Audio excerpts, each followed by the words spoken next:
अस्सलाम वालेकुम नाजरीन, आप देख रहे हैं अली वाले ऑफिशियल न्यूज और मैं हूं किश्वर परवीन।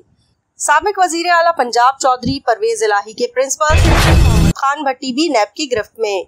परवेज इलाही की मुबैना करप्शन के केस में साबिक वजीर आला पंजाब के प्रिंसिपल सेक्रेटरी मोहम्मद खान भट्टी को भी नैब ने गिरफ्तार कर लिया।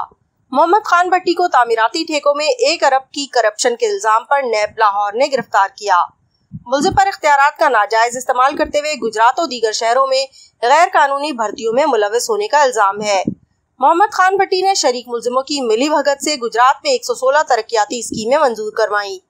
तरक्याती ठेकों में मुबैना तौर पर 1 अरब से जायद बटोरे गए। मनपसंद कॉन्ट्रैक्टर अजमत हयात को ठेकों में रिश्वत के लिए इस्तेमाल किया गया। मुल्ज़िमों ने तामीराती काम शुरू होने से कबल ही ठेकेदारों को मुकम्मल अदायगियों से कमीशन वसूल किया। नैब लाहौर के मुताबिक ठेकों में मुबैना करप्शन की रकम चौधरी परवेज इलाही, मोनिस इलाही और मोहम्मद खान भट्टी के जाती अकाउंट में मुंतकिल होती रही।